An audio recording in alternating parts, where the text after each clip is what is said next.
Hey family, what's up? Happy Tuesday.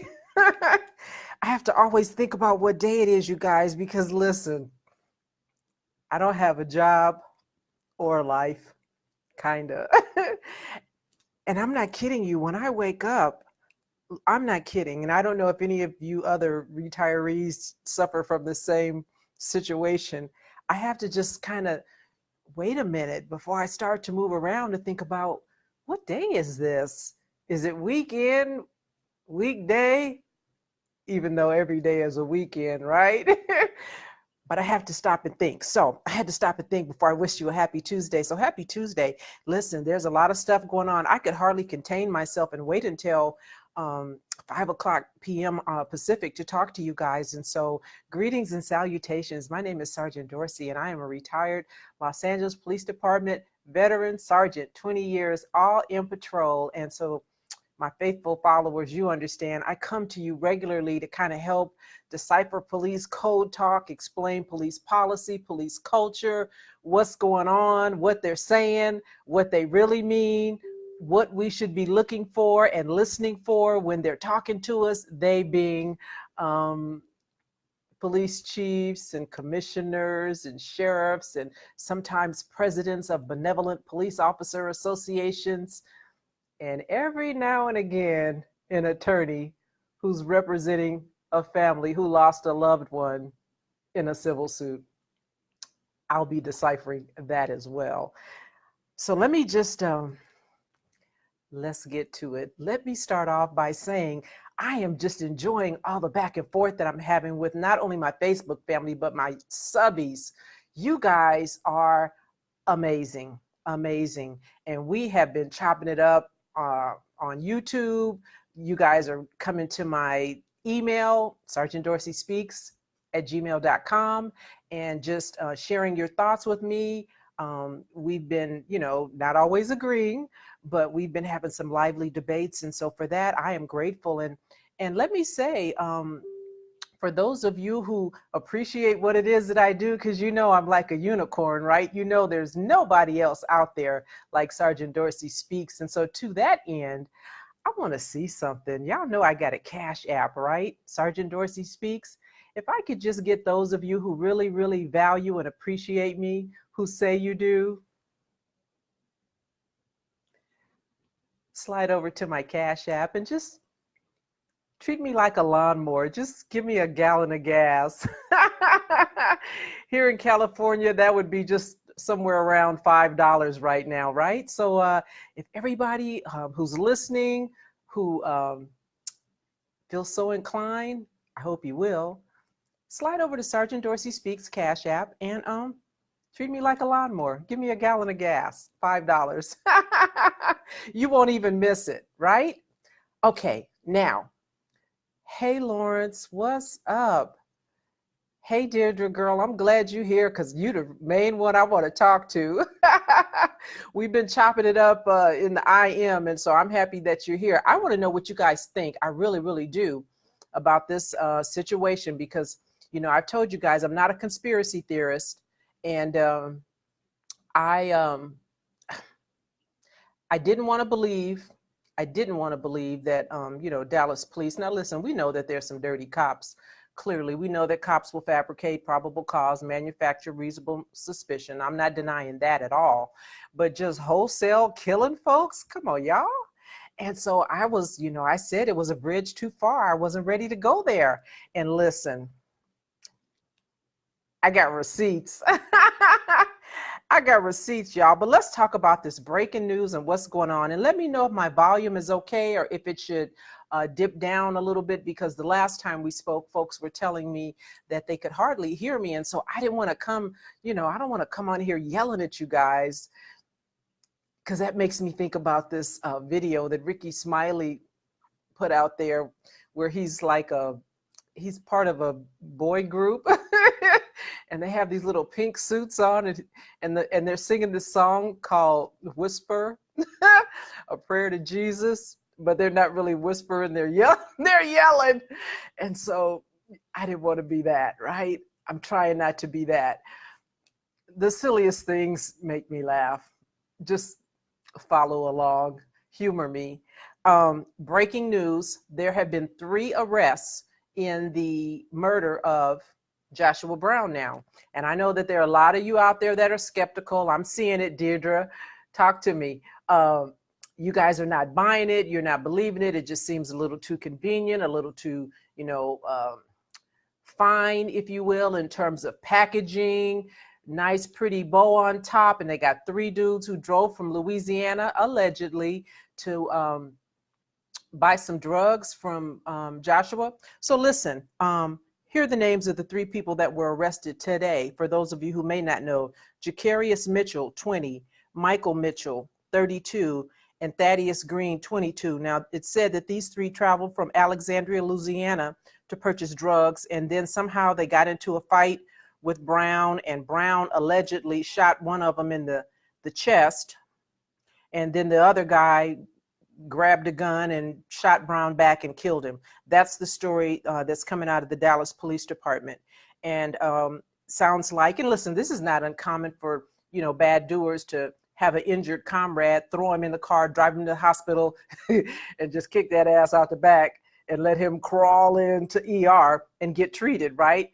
I've certainly handled several calls like that where a body shows up, still alive, at the ER saying they've been shot and they don't know why, they don't know who, they don't know when, until, you have a few more words with them, and then eventually the truth comes out. So sounds like that's what happened. They took the one guy that was injured to the hospital, dropped him off, and then the other 2 kept going. So now they're looking for him. And they know who they are because, the guy who's alive, depending on how seriously he's injured, is going to be providing that information, I think. So that's what happened today. But listen, I was going to come to you anyway and talk to you even before that happened, because I just wanted to, now let me say this. Let me just back up and say this. I don't know. I don't have all the answers. I just tell you what I think. And a lot of what I think is generally right on, because my gut never lets me down. Well, I shouldn't say never. Mostly, my gut doesn't let me down. And so I just tell you what I think. And a lot of times I know what I know. And so listen, I thought that there was more to this young man. And I'm not speaking ill of the dead. I'm just going to say this. As a mother with 4 millennials, I get it. We raise our kids. We expect them to comport themselves a certain way. And once they go out the door, you don't know what your kids are doing and what they're involved in. For the most part, you don't. And so nobody wants to think, well, most of you don't want to think that your kids are involved in criminality. But would it be surprising to think that this young man was involved in maybe selling drugs? He admitted when he testified on the stand that he smokes marijuana. Maybe he smokes marijuana and he sells it. And maybe folks in Louisiana know he smokes marijuana and sells it, and that's why they came down to buy some. And did they have the $4,000? Were they going to rip him off? Was that the plan all along? I don't know. But I'll tell you this, words matter. And it's important for people who speak, me included, to make sure I know what the heck it is I'm talking about as best I can before I start floating theories, conspiracy theories, putting something out as though it were true. And then listen, because everybody has been primed and ready to go, right? It's a lot of upset folks over there in Dallas and around the world because of all that's been going on. And so to say something that isn't true and it's not true is irresponsible. To inflame the community, to incite almost a riot by accusing the Dallas Police Department of assassinating this young man, and then to come out and say that he was shot in the mouth and the chest. That's what the attorney who's representing the Botham Jean family said when Joshua was first shot. He was shot in the mouth, he was shot in the chest. And so, I've got receipts, and I don't want nobody thinking I'm just pulling this out of my nether regions, because I would never do that. Lee Merritt put out a tweet, and it was a lot of hyperbole in my mind, got folks real upset about the possibility that the police assassinated this young man. And then to say, that he was shot in the mouth and the chest, well, he said it, he tweeted it, and then he had to take it back because it was a lie.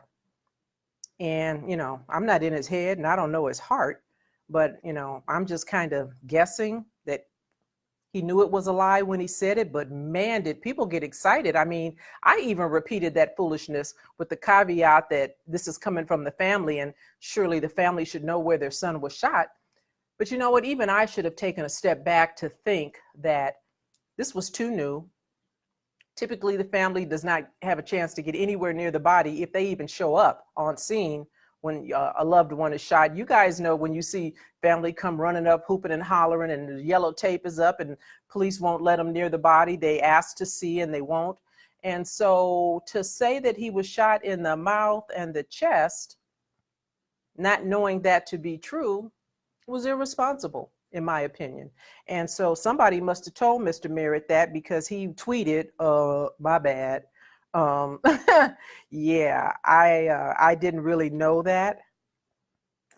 What he wound up saying is that, why don't we just wait for the coroner? Because, yeah, we don't really know where he got shot. We just know he got hit a couple of times. And so we just go wait on the coroner. But the damage was done. And you guys know, like I know, because I've been talking with you guys about, that's messed up, and shooting him in the mouth, and somebody was trying to send a message and everything that goes along with that, right? Because we were all, me too, a little bit, off to the races. We were all off to the races. Conspiracy theories continue to abound. Folks don't believe that these three guys that are in custody are the ones that shot him. We know somebody shot Joshua. We know that for sure. And, how did they just pluck these three guys out of the atmosphere and assign them to this crime? I don't know. But listen, if that's what you guys want to believe, it works for me. I promise you, I am not trying to convince anybody of anything. Whatever conspiracy theory helps you get through the day, proceed, Governor. I'm not trying to convince you of anything. I'm just telling you rationally and reasonably, I don't really think an assassination by the police department framing three Black men from Louisiana makes sense to me. So here's what Merritt had to say today. This is what he said today. He said, this family and their representatives have consciously avoided speculating about law enforcement involvement in this tragedy. However, due to the proximity of this murder with the trial of Amber Geiger, rumors abound. A cloud of suspicion will rest over this case until steps are taken to ensure the trustworthiness of the process. That's what Lee had to say today. A cloud of suspicion will rest over this case until steps are taken to ensure the trustworthiness of the process. And so that's like a word salad to me. What does that mean? What steps would Lee Merritt like to be taken to ensure trustworthiness? Because listen, the way I'm hearing from family in Dallas, there's nobody that they really trust in terms of law enforcement. Would Lee Merritt like the Texas Rangers to take over this investigation? We know how that went last time. Somebody else took over to ensure trustworthiness. There's nobody people trust in Dallas. And so that's not going to happen, likely, right? And so when I hear people say stuff like this, police chiefs, attorneys, without any real articulation about, give me an example, sir, of what steps should be taken. Because if I tell you something, I'll generally tell you what you need to do. I'll tell you what I think you should do, right? I'm not just going to say, yeah, just handle it and wait for you to do that. Hey, Randy, I'm going to tell you what I think you should do. And so listen, for folks who've been around the sun a time or two, if you're going to say that there are steps needed to be taken to ensure the trustworthiness of the process, what would that look like? What do you want to happen?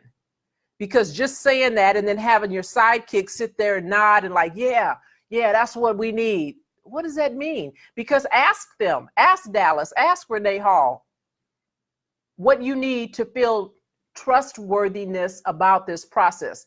They don't want, according to Lee Merritt, they don't want Dallas to investigate the shooting of Joshua Brown. Who do you suggest then? Because to my mind, they're all kind of, similarly situated in terms of law enforcement. We know how the Texas Rangers get down. I wouldn't have any confidence in them if I don't have confidence in Dallas. That's just me. So that was one of the things that was said. And so, I might ruffle some feathers and all of that, but I'm going to say what I'm going to say because I think it's important, to speak truthfully. And, once I tell you truthfully everything that I know, then you can make an educated decision about how you want to feel about it, what you think about it, what you want to say to others about it. And I'm not looking for you to agree with me. I'm just telling you factually, here's the deal. And then you decide what import you want to give the facts, right? So anything less, I think we're doing a disservice to ourselves as a community. And, we're hurting us because, listen, at the end of the day, we really do want to know who killed Joshua Brown. We want someone to be held accountable. And how do we expect white folks, let me just say it, how do we expect white folks to take us seriously when we come out and say, yeah, he got shot in the mouth and the chest, when that didn't even happen? It's almost like the boy who cried wolf. So you do the family a disservice by saying things that aren't true. And so while we're talking about, no, Randy, I'm not saying that the three guys are taking a fall. I believe the three guys that they have in custody are the three guys that got involved in this altercation with Joshua. I think Joshua was probably involved in selling narcotics. That doesn't surprise me. It doesn't surprise me. He said he smokes. And listen, I don't like to generalize, but I'm guilty of it. I have to admit, when I saw him with that big old giant tattoo, and I'm not opposed to tattoos, as you can see, I've got them, a bunch more that I can't show you. So I'm not opposed to tattoos. I have sons who have sleeves, and I don't even know what you call it on your leg, socks. I got sons who are tatted up. You would think that they were like, a black version of the Hell's Angels. And I had told all my sons, before they did that old foolishness, to think twice, because you never know what kind of job you might want to get. And you could eliminate yourself from certain positions based on having tattoos that are visible that you can't hide. And so I asked them when they were, first over 18, if you're going to get a tat, get it in a place where you could conceal it, right? Kind of what I try to do. I can conceal that if I want to. I could put makeup over this if I want to, right? So, I'm sure people might look at my sons and think, oh, Jesus, somebody probably, passed by one of my kids on the street and grabbed their purse and hold it a little tighter.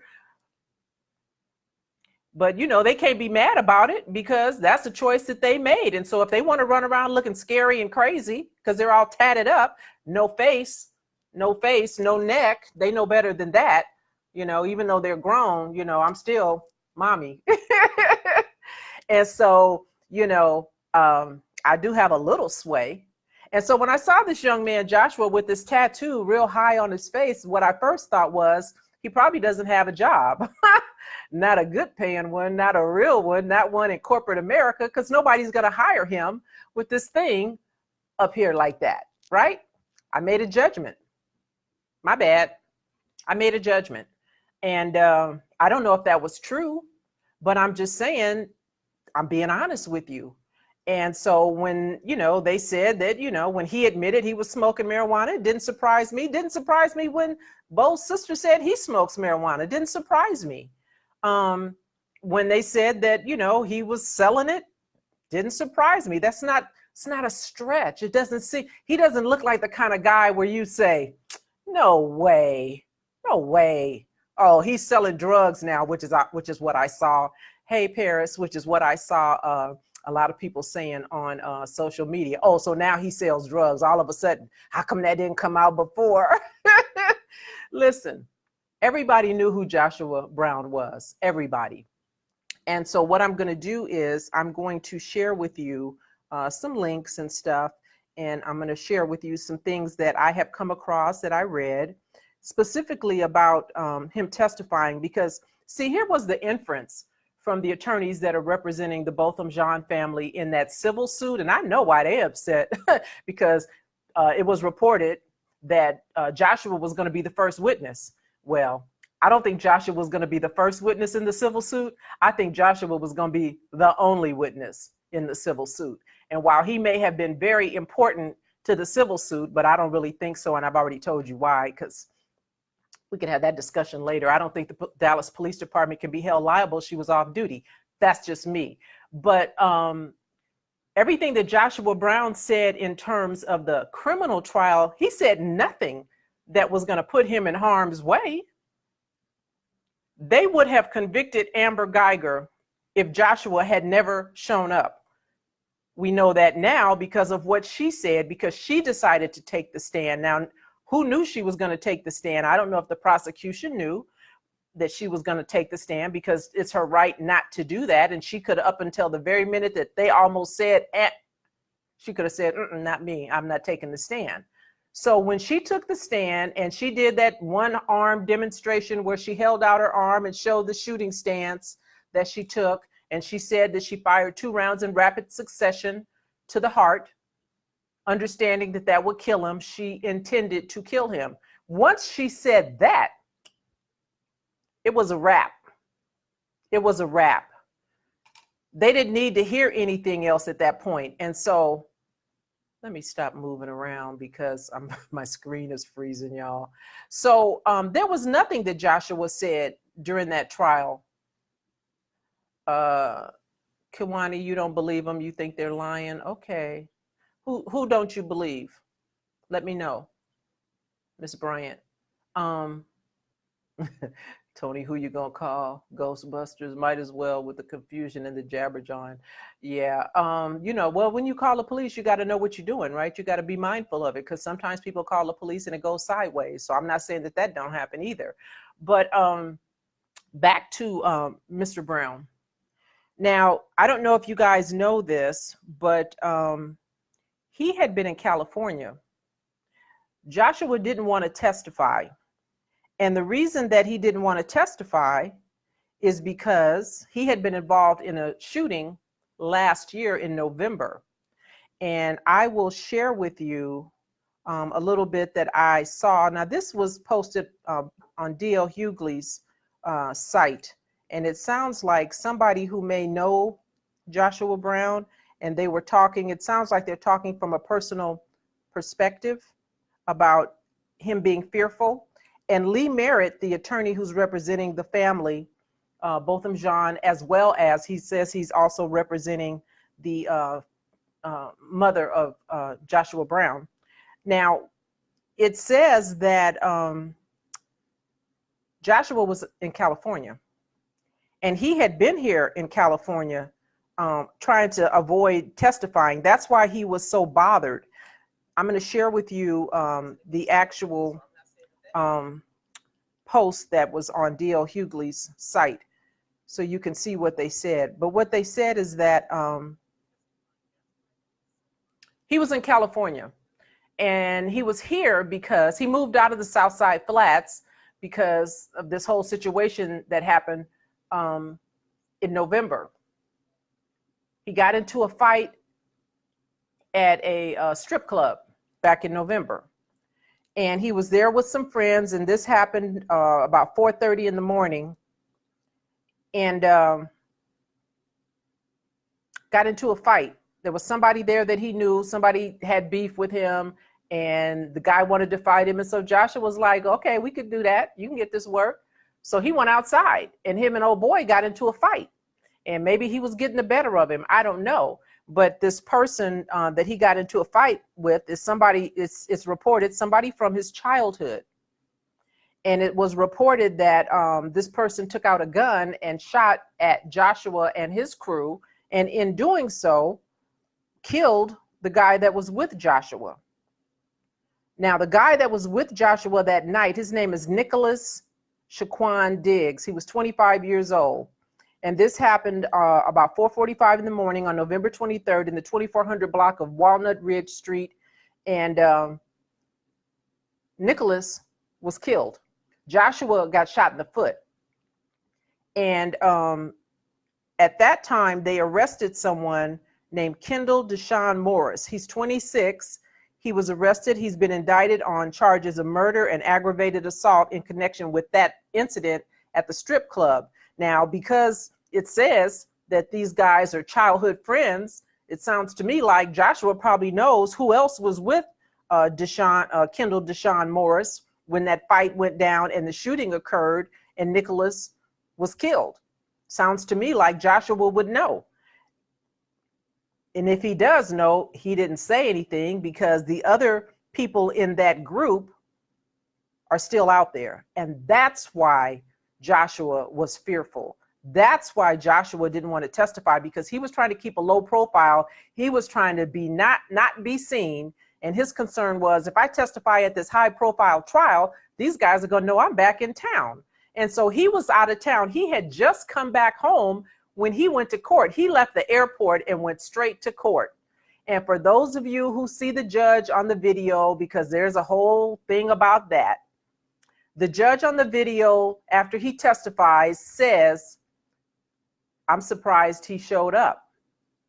The reason that the judge said that is because she knew he had been out of town and was reluctant and not wanting to come back to testify, not because of Amber Geiger and Dallas PD, because of these dudes that were with Kendall back in November when they got into that fight and Nicholas was shot dead. That's why he was fearful. And Lee Merritt knew that. I would imagine Joshua's mother knew that. She knew her son was out of town. I would imagine she knew why he was out of town. I'm sure she was concerned for his safety as well. And maybe she sent him to California to live with some or stay with some family, trying to keep him alive. And so to infer after the fact on Friday when he was shot and killed that somehow this has something to do with the whole Amber Geiger thing, well, they were being intellectually dishonest. Olivia, you said it seems a little too convenient.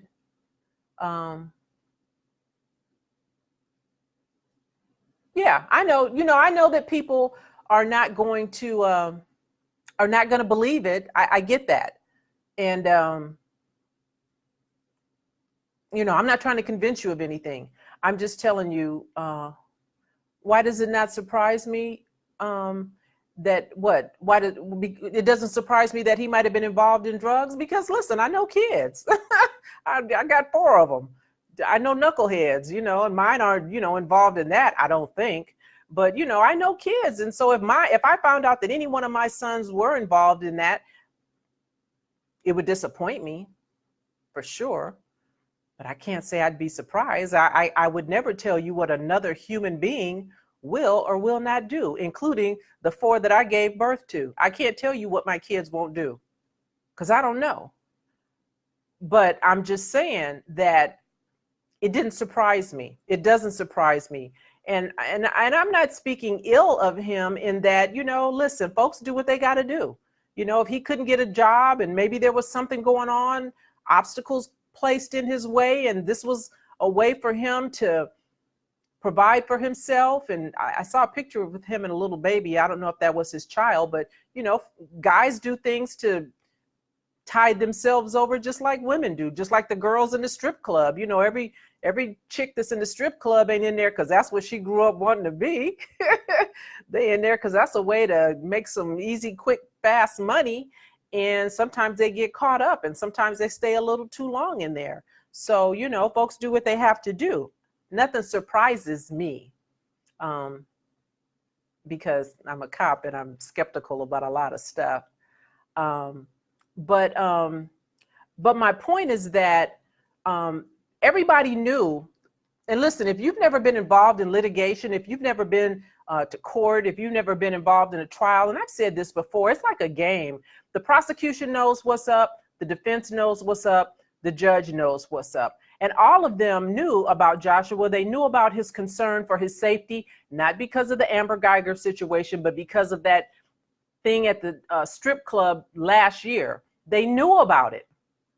And they kind of made him come back to testify. Remember when I talked to you before about I had got drug into a murder when I was 16 and I didn't want to testify either. And the detectives from 77th came to my house and threatened me with, putting me in jail at 16 if I didn't testify to what this guy told me. I didn't see him kill anybody. He just told me he did. And so I know that they will pressure you like that. And Joshua's not savvy like that. So who knows what they said to him to say, yeah, you'll be fine. Don't worry about it. Come on back, blah, blah, blah. You could go back. You can go right back to California when you're done. And so he had great trepidation about doing that. And they all knew that because they had been talking about it in the judge's chamber or back in a back room, because that's what happens in a trial. Before things go to court, before things are said in the public, there's all kinds of pre-trial motions. What you can say, what you can't say, what I'll allow you to do, when I want you here. All of that stuff might be news to us when we finally see it and hear it, but the judge already knows. The defense already knows, and the prosecution already knows. And so they had, like I said, Joshua came sliding in like he was running for home plate to testify on the day that he testified.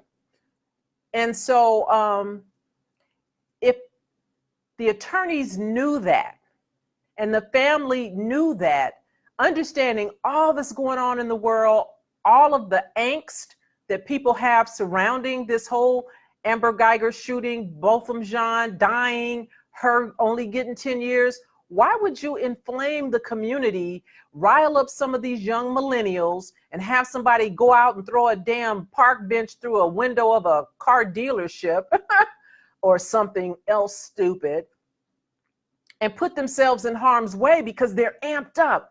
Because we heard the attorney for the family, and if the attorney for the family said he got shot in the mouth and got shot in the chest, must be true. Now we know it wasn't true. If we heard the attorney for the family say that, what he said in this word salad today, that, we want to make sure that the process is trustworthy. And so I don't know that we can trust the Dallas Police Department. Somebody else needs to investigate that. If these young people hear that, somebody's going to get themselves hurt because they're working on a false premise. And so that's my only point in even really coming to you about the things that I've heard, that I've read, that I've seen, and I don't doubt any of this. And that's why I'm very comfortable sharing it with you, because this is what the attorney, Lee Merritt, is now saying.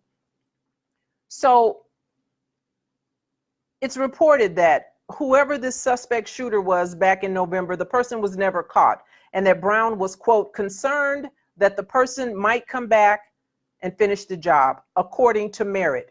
This is what it says in the paper. And it led him to move out of the same apartment where he had once lived on the same floor as Jean. He was reluctant to testify in the case because he had been shot at, and he thought some people might want to do him harm, in quotes, Merritt told CBS. Though Brown's family wasn't aware of any threats against him over his testimony, Merritt said that authorities could have offered him protection. Now listen, that's not even what the authorities do. That's not even what the authorities do. Offer him protection? The police don't do that. The judge doesn't do that. They don't put you just arbitrarily in the witness protection plan because you're testifying in a case that's high profile and you're scared, but not because of your testimony that you're going to give in the case. You're scared because you got into a fight at a titty bar with some dudes you grew up with 6 months ago, and one of your homeboys got shot and the other two are at large. How are they still at large almost a year later when they're, quote, childhood friends? Is Joshua not cooperating with the police? Is he not telling him who these childhood friends are? How are they still out there to even come back to get him? I'm just asking. I'm just asking. And so with that as a backdrop, who's going to provide protection. That costs money. You guys understand that. Security costs money. Joshua couldn't afford to have 24/7 security. So is it the police officer's fault? Is it the judge's fault? I don't know. You tell me. Trying to see what you guys are saying as I yammer on. So where do we go from here, Tony? 2 brothers are dead. 3 homeboys getting whatever they get. And why? Woman getting hugs from anybody. Family probably got a bag. And we get to do our Facebook thing and the band plays on. In my Melvin from the Temptations voice. Yeah, well, you know, here's what I'm going to say. Where do we go from here, Tony? Watch this. Next week, we won't even be talking about this. You already know where we go from here. Ain't nothing going to change. You know, I'm not so naive as to think that anything that happened surrounding Botham Jean, Amber Geiger, or Joshua Brown is going to change anything. Because listen, I can rattle off a whole bunch of names that you know, should have caused some sort of change. Mike Brown, Eric Garner, Sandra Bland, Tamir Rice, John Crawford, Charles Kinsey, Walter Scott, Sam DuBose, the young lady in McKinney, Texas. I can't say her name because she's a minor. I don't know it. Wasn't really widespread, but I mean, I could rattle off a gazillion names that, you know, incidents, shootings, where any one of those should have changed things. And has it? No. And if folks are sitting around waiting on the DOJ or the FBI or any other initial letter agency to do something, good luck with that, because I said it before, I'll say it again.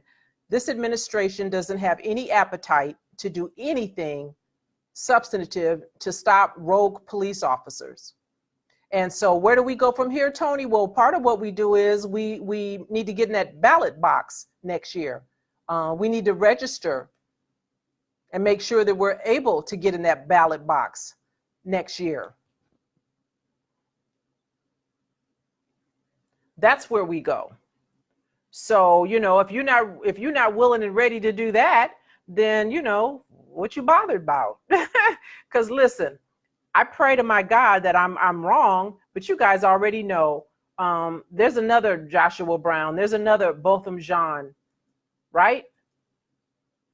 Some other mother is going to be standing, saying and asking for the same things that Botham Jean's mom is asking for, you know, police accountability, asking for, you know, better training. I think that they're trying to sue the Dallas Police Department, saying that, you know, Amber Geiger wasn't properly trained. Amber Geiger was properly trained. That heifer told you. They trained me to fire 2 rounds in rapid succession to the 10 ring.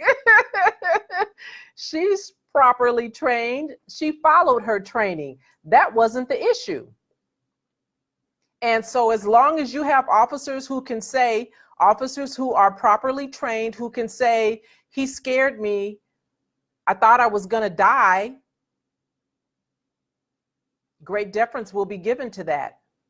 And nothing is going to change unless you start voting these prosecutors and these mayors and police chiefs and sheriffs, governors, till you start changing those folks, folks in DC who are sitting on some of these committees that are responsible for legislation that allows officers to do what they do. Unless and until you get rid of them, then yeah, nothing is going to change. Nothing is going to change. And so, you know, so yeah, that's where we go from here, Tony. That's where we go from here. So anyway, back to this whole, you know, what was going on with Joshua and, you know, why he was reluctant to come back to town. Had nothing to do with the shooting. Had nothing to do with the shooting. And so I'm going to share with you something. This is the post that Lee Merritt tweeted, where he talked about, and I talked about him, you know, saying things that were incendiary. He said, where Joshua Brown was shot seems to be disputed. Well, now he says that after he done stirred the pot and got everybody all worked up. I was told by immediate family that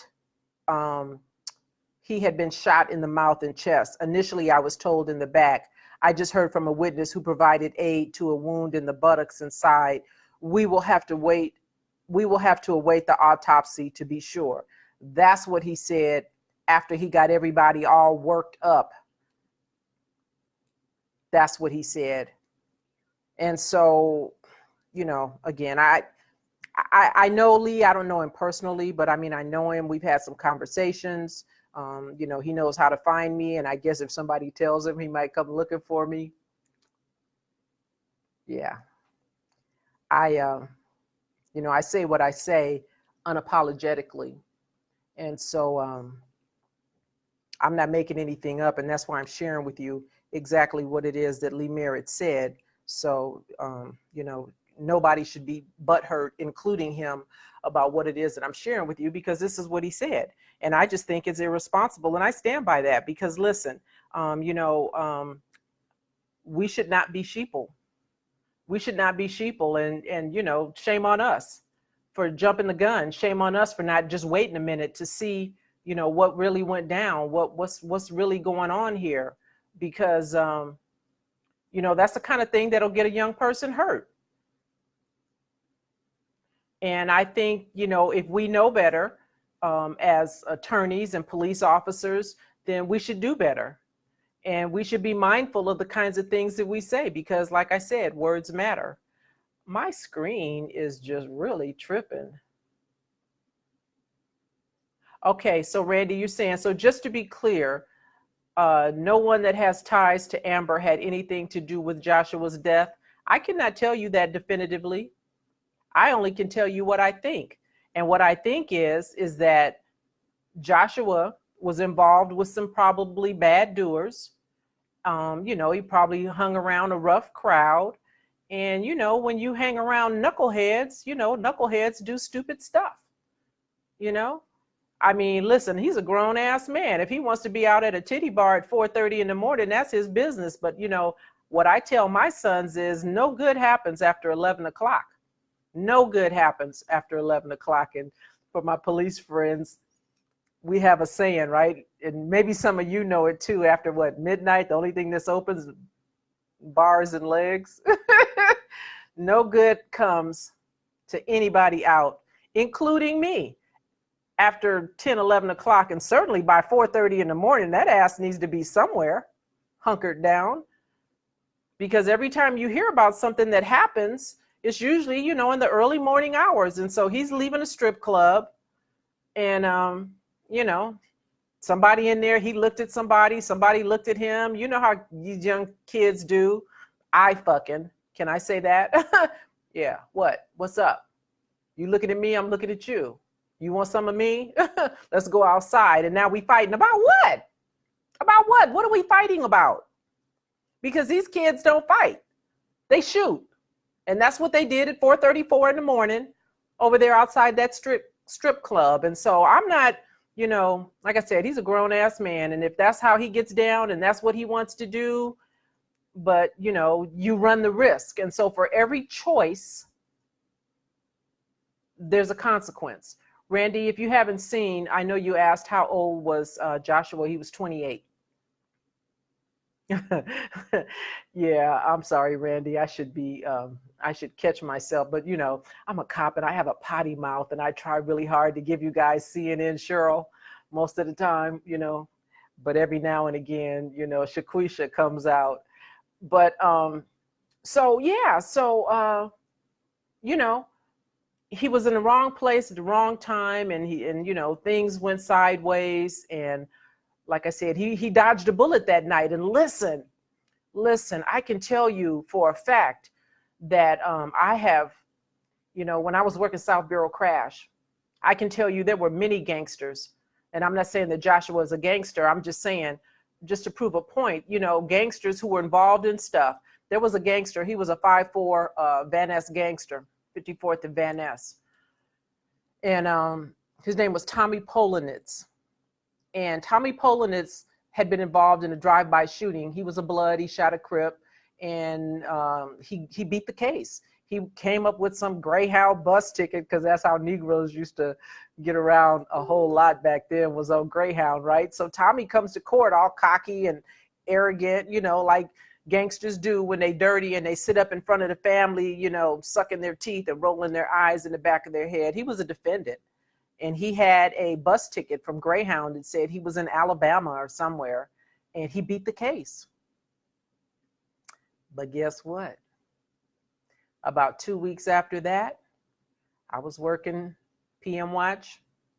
That's the shift between, I guess you guys call it swing shift, like between 2 and 11, right? PM watch, South Bureau crash, got a radio call, shooting, 54th and Van Ness, apartment complex. Me and my partner get to the apartment complex, and they got the yellow tape, patrols putting up the tape, and one of the guys came over to me and my partner, and they said, "You're not going to believe this. You're not going to believe who this is." And so we're like, "What? Who? What?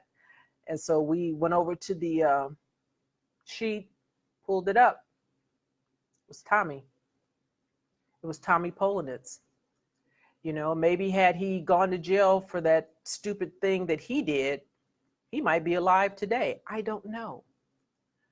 But, when you live by the sword, sometimes you die by the sword. I'm not saying Joshua lived by the sword. I'm just saying that you got to be careful. And, you need to have these conversations with your kids about, being careful and watching the company that they keep and the places that they go, and, who they hang out with, because sometimes you can put yourself in harm's way and not even know it. So I don't know. I don't have the answer, Randy. I don't have any answers. I just tell you what I think. And what I think at the end of the day is, I'm fairly certain that Joshua's not coming back. I'm pretty sure about that. And whether these three gentlemen are the actual people that killed him or not, they may be found guilty if they catch the other two, maybe not. Because I don't know really how much value or import those people that are going to be trying them are going to put on Joshua's life. And that's a fact. So at the end of the day, Joshua's gone. A mother lost a son. And we may never, ever know the truth about what happened or why it happened. And even if we knew why it happened, I don't think that would change much for that family. I don't know that there's anywhere for them to go in terms of redress, in terms of a civil suit, because again, this had nothing to do with the Amber Geiger trial. I'm talking about Joshua now. Lee Merritt said that his mother is asking him to look into, investigate his death. He's an attorney, not a private investigator, but okay. I guess he could investigate it if he wants to. And then what? Because if he investigates it, he's not going to supersede whatever the police department is doing. He's not going to be able to take whatever information he finds to a district attorney and request a filing, because he don't have that kind of juice. He doesn't get to do that. So somebody asked me about the award that's been given. I think it's $100,000. Is that a trap? Everybody thinks everything is a damn conspiracy. Now, somebody put up money because they wanted to find these people responsible. And now folks are like, oh, don't take the money. It's a trap. So it's almost like you're damned if you do and damned if you don't in many regards, right? So I don't know. I don't know, I don't have the answer. I don't have the answers. I just know that I'm not into, the whole conspiracy situation. And just, to show you the impact of words. When Lee Merritt put that thing out about Joshua having been shot in the face, it was retweeted 68,000 times. 68,000 times. That's a lot of people. That's a lot of people that could see that, could be bothered by that, could act out because of that.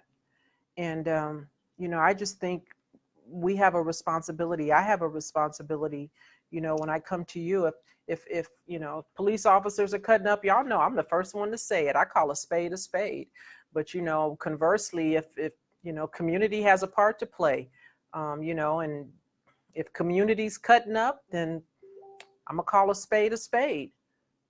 We have to be honest, because if we're not honest, and if we don't admit the roles that we play individually, collectively, then how do we really make things better? How do we have a honest conversation with our family members, our children, our millennials, about what it is that we need them to do when they go out so that they come back to us, right?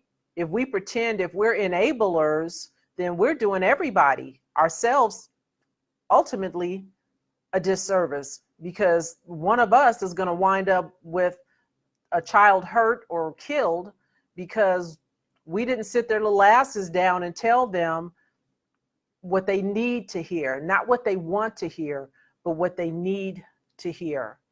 And so, that's all that I do with you guys. and tonight, if anybody is offended or bothered by, something that I said, that's okay.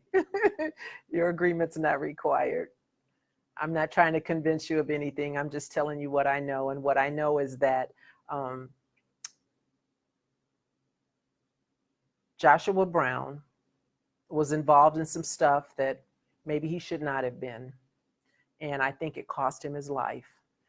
Somebody tried to take his life back in November of last year, and he dodged a bullet. And, that maybe should have been a wake-up call. Maybe the people you hanging around with are not really good for you, sir. Maybe you should have a different circle, or maybe you should just go to California and stay. But if you go to California and you look for that foolishness, you'll find it. So I don't know if those kinds of conversations were being had with him. I don't know. Tony, what are you saying? Well, they aren't the ones who did it. There are plenty of John Tavius. What are you saying in Ray Rays? There's plenty of John Tavias and Ray Rays, and they'll snatch up and fill in the blanks. Yeah, well, I don't know. Maybe they did, maybe they didn't. I mean, they passed by a whole lot of drug dealers to come to from Louisiana, right? They drove past a whole bunch of folks selling marijuana. Now, why they came to Joshua, I don't know. Was there some history? How do they know each other? I don't know. I don't have those answers. And so because I don't have the answers, or because it doesn't make sense to you, or, I'm not adequately giving you the thing that you want, doesn't mean that Dallas police killed him. But if that works for you, proceed, Governor.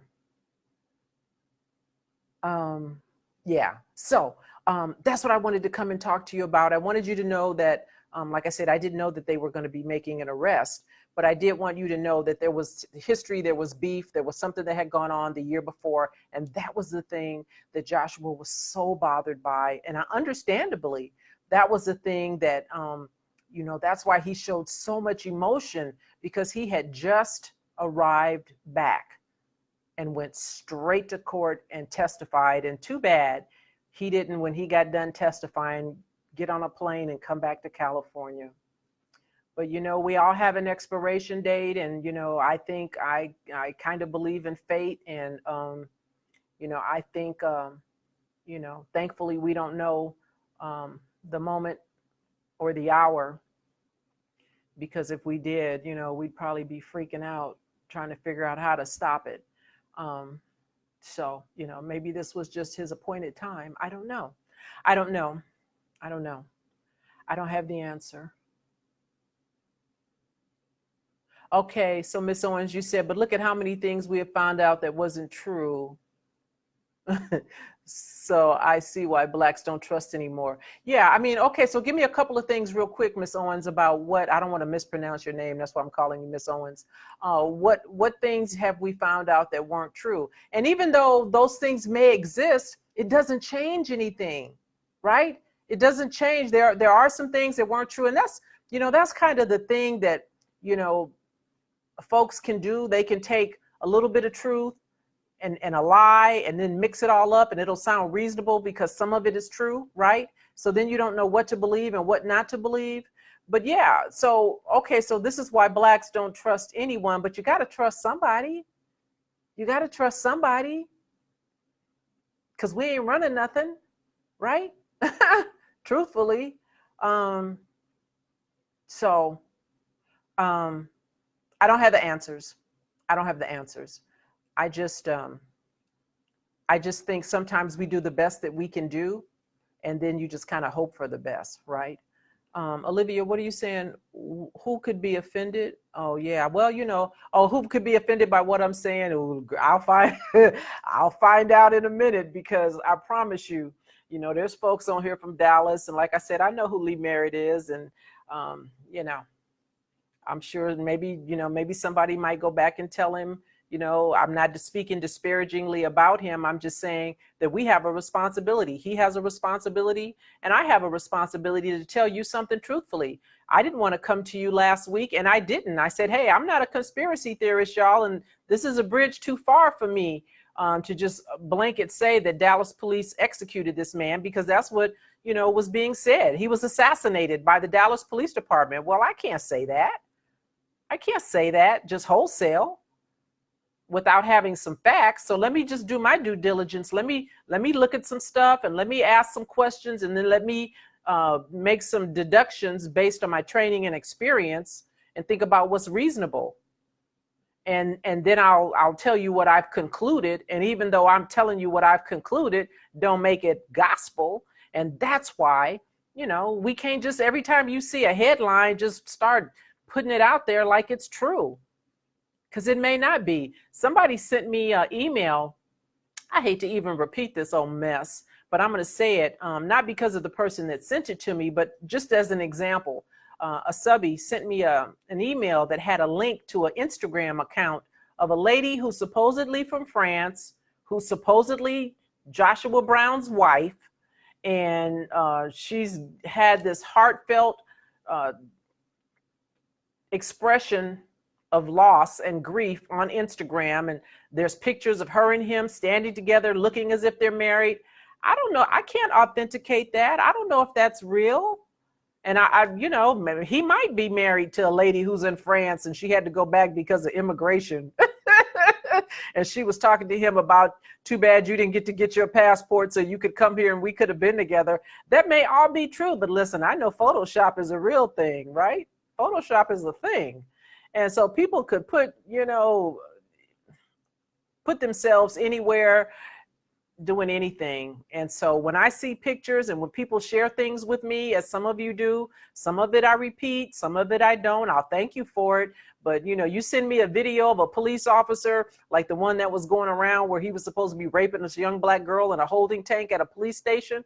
I can't authenticate that. I don't know if that's real. So I'm not going to tell you that, because I don't want to upset you, inflame you, enrage you based on something that I can't authenticate. I have not validated. I have no way of validating it, but I have said it to you, and on the strength of who I am, who you think I am, right? Who I represent myself to be, my credibility is important. And so if I say something to you and you believe me, I want to say something that's right. Because I don't want you guys to ever go say, Sergeant Dorsey said, you know, the sky is green. And then somebody step outside and say, it looked blue to me. What's up with Sergeant Dorsey? She don't know what she's talking about. So I try to be reasonable. I try to be fair. And I try, okay, south side of the kingdom, damn Kolob in the room. You better get out of here. You better get out of here with that foolishness. I'm trying to be serious, and I can't with you right now, Christina D. Norris. But anyway, so yeah, so I just try to, I try to be reasonable. I try to be fair. And listen, I'm not trying, so I don't try to please anybody. That's why I say your agreement's not required, because if I say something one way, you know, I'm piss police off. If I say something another way, I'm a piss off the Second Amendment folks, you know, and then if I say something another way, now the activists are mad at me. So I'm not looking to please anybody. I really am not. I have no dog in the fight. I just tell you what I think. after I've made some calculations and after I've looked and checked a couple of different sources and think that, this is something that is reasonable and bears repeating, and here's why. And then I'll tell you why. And then once I tell you, family, you decide whether or not what I said resonates with you. And if it doesn't resonate with you, we are all good still. We're all good still. So, like I said, my screen is not letting me scroll down. So I want to address things that are being said. You said, you said, wow, they must really think we're all sheep. You mean to tell me this young man who was just in court testifying is moving enough weight? What are you saying? Is moving enough weight for someone to come from Louisiana to buy from him? I wonder what bigger crimes they are wiping out in exchange for this. Steve, I don't, listen, I told you, dude, I'm not trying to convince you of anything. So if you don't think that they drove from Louisiana to buy drugs, then don't think it. I mean, is that a stretch? Do people not travel across state lines to buy drugs? Are you saying that Joshua couldn't have it going on like that? That he's not balling that way? I'm not saying that he is. I'm just saying it's possible. I don't know. But like I said, at the end of the day, whether he was selling drugs, whether he's moving that kind of product, whether he's got that kind of juice, none of that matters. Miss Bryant, no, he was not shot in the mouth, allegedly. But I don't know because I haven't done the autopsy. I haven't seen an autopsy report. But it was initially reported by Lee Merritt, the attorney that's representing the family now, his mom. And Lee Merritt said initially he was shot in the mouth and he was shot in the chest. And of course, when I said it, I was like, wow, that's pretty definitive. That sounds like somebody was trying to send a message. Who walks up to you and shoots you in the mouth, right? So he was shot in the mouth is what Lee Merritt said, which makes everybody think, oh my God, he was shot in the mouth because he testified. But now they're saying, Lee Merritt says, no, you know what, hold up. Let's just wait for the autopsy report because, yeah, he don't know where he was shot. He don't know how many times he was shot. And how would he know? Because he hasn't seen the body either. And because the autopsy report is not out yet. And they would never allow the family to get close to him. I'm sure that the body hasn't even been released yet. And if the body got released, I would imagine the mom could maybe go to the mortuary and tell the mortician, I demand to go in the back and see my son's body, if they would allow it. I don't know. But I mean, so when you start thinking reasonably, hindsight being 2020, for Lee to say that right after he was shot, that he was shot in the mouth, hyperbole. So, going forward, I think we should all take a deep breath. Take a deep breath and trust but verify, right? Trust but verify. So it's okay to trust and then go about verifying the information that you've been given before you give it to somebody else. Because I am telling you, the conversations that I'm having with those of you here on Facebook and my subbies, yeah, people are bothered, rightfully so. But are you bothered about the right stuff? That's the thing. Are you bothered about the right stuff? So I'll see you guys in a couple of days. It is Tuesday, so you know what that means. Sergeant Dorsey Speaks podcast drops in just a little bit, or it may be out already. I don't know. My producer may have put it up while I've been here yammering with you guys. So check it out. Podcast platform of your choice. I'm on all of them: iHeart, iTunes, Google Podcast, Sergeant Dorsey Speaks, wherever it is that you like to get your information. You will hear a little bit of this because I understand that not everybody is on every platform. And so sometimes I am a little redundant in terms of what I say, particularly if I think it's something really important and I want to be sure to try to cover as, get it before as many ears as I can. I will say it not only here on Facebook, and then I'll upload it to YouTube for my subbies. And then I will speak on it again on my podcast, because some information, I just think people need to hear, and not everybody is on Facebook and not everybody is on Twitter. So I just try to, spread the message out as much as I can. And let's see. So you have to believe in conspiracies with the Photoshop comment. That's not a conspiracy. That's just a fact. I mean, Photoshop is a thing, Matthew. It's not a conspiracy. Shoot, I could get my head and put it on Halle Berry's body right now if I wanted to, and you wouldn't even know. Unless you look for the tattoos, right? So yeah, so it's not a conspiracy. I say I try. I'm not 100%, but I'm like 98% not believing in conspiracy theories, because some of them are just too wild. I had somebody come to me and tell me that Joshua Brown isn't even dead. I had a subby tell me he ain't dead. He's out the country. He done left. Really? He had the wherewithal to just leave the country? Come on now, that don't even make sense. I can't even hardly meet a black man with a passport. So I don't, I'm just saying, calm down. Don't come after me, but you guys, black men, y'all don't really have passports like that, right? That's why they got that group, Sisters Traveling Solo, because can get y'all, out the 50 states. Yeah. So anyway, yeah, but that's the kind of foolishness that's going on. Like I said, he's out of the country. Somebody else told me he's married to a French woman, and she's all butthurt because she can't get back here to be with him, and she wish she could have seen him and held him one more time.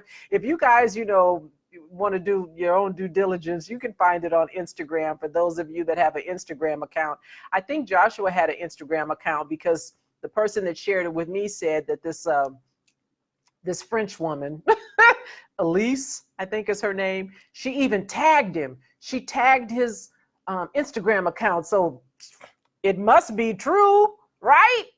She tagged his Instagram account. She must be his wife. You guys wear me out. You guys wear me out. Okay, let's see. I'm trying to. AT&T is the devil. I've said it before. My computer. I have to. When I come to you guys on my computer, I have to just about shut everything down here in the house. TV, my phone. I turn it off because of the doggone bandwidth or whatever it is, and so I cannot. I don't want to lose you, and I don't want to freeze up, and that's why I'm sitting still, trying not to move, because the last few videos have been kind of pixelated. Oh James, you stupid! You got a passport? I can't travel with you, dude. You married. I'm talking about the single men with no passport. Yeah, where you at? Holla at a sister. I'm trying to leave the country. Oh, you guys, I'm sorry. Being a police officer, it's a blessing and a curse, because I can be pretty silly sometimes. Don't judge me. I'm still trying to scroll down and take a look. Okay, so we've been at this for a while, and I'm going to let you guys go. I appreciate you for hanging out with me. We've been at this now for a whole hour, and so we can chop it up a little bit more offline for those of you who you, my conspiracy theorists. I'll engage you for a little bit, but remember, we talked about this last week, and so I'm kind of doing the hokey pokey, right? I'm in, and then I'm out. So I'll entertain you just a little bit with the conspiracy theories, and then I got to get out, because if I don't do that, then I'm going to be spending a lot more time at nothing but cake store trying to find my happy place, and then after that I got to go to the gym. So I'm trying to find a happy medium. You guys, work with me.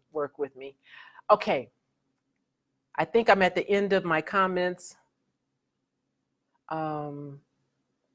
We're good. I'll see you guys in a couple of days. Thursday, Sergeant Dorsey Speaks live at 5 p.m. Pacific, 8 p.m. on the East Coast. Share this with your friends, my other conspiracy theorist buddies out there. And, you know, I'm interested to know what they think as well. And we can, you know, maybe revisit this on Thursday. I'll have 48 hours to decompress, and we can talk about whatever theory you have come up with between now and Thursday. So everybody be good. Have a good evening. Stay safe. Be good.